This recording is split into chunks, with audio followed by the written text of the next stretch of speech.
Magandang umaga po.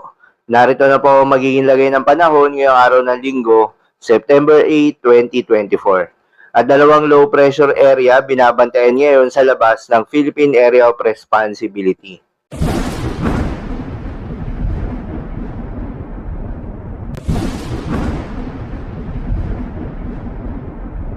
Sa kasalukuyan na tayo sa pag-asa, itong southwest monsoon o hanging habagat ay patuloy pa rin nakakaapekto sa buong bahagi ng Luzon.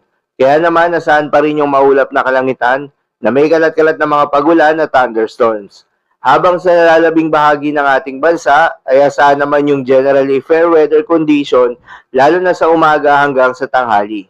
Ngunit pagsapit ng hapon o gabi, asahan naman yung mataas na tsansa ng mga pagulan, dulot yan ng mga localized thunderstorms. Samantala, dalawang low pressure area o sama ng panahon ang patuloy ngayong binabantayan sa labas ng Philippine Area of Responsibility dahil hindi inaalis ang posibilidad na maging mga bagyo ito sa mga susunod na araw. Ang unang low pressure area na binabantayan ay nasa silangan ng Taiwan na pinangalanan ng Joint Typhoon Warning Center na Invest 94W. At inaasahang kikilos pakanluran malapit sa northern boundary ng Philippine Area of Responsibility at posibleng bahagyang hatakin muli ang habagat sa susunod na linggo. Ang ikalawang low pressure area naman na nasa Pacific Ocean na pinangalanan rin ng Joint Typhoon Warning Center na Invest 95W ay inaasahang kikilos patungong Guam at posibleng pumasok ng Philippine Area of Responsibility bilang isang bagyo sa susunod na linggo at inaasahang magpapalakas muli ng habagat sa bansa.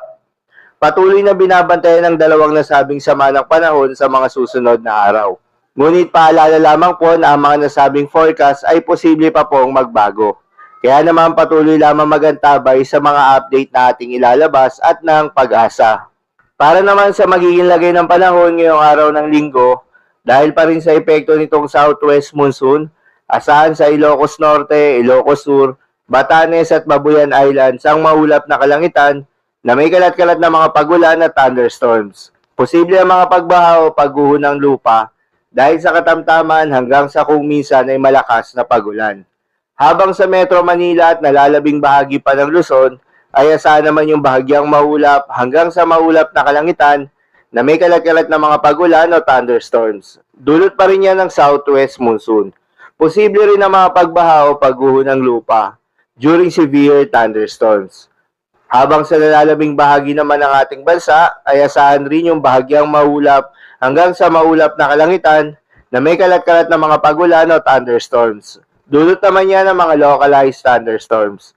Posible rin ang mga pagbaha o pagguho ng lupa during severe thunderstorms. Dahil dito, pinag-iingat pa rin yung mga kababayan natin sa mga posibleng banta ng pagbaha at pagguho ng lupa.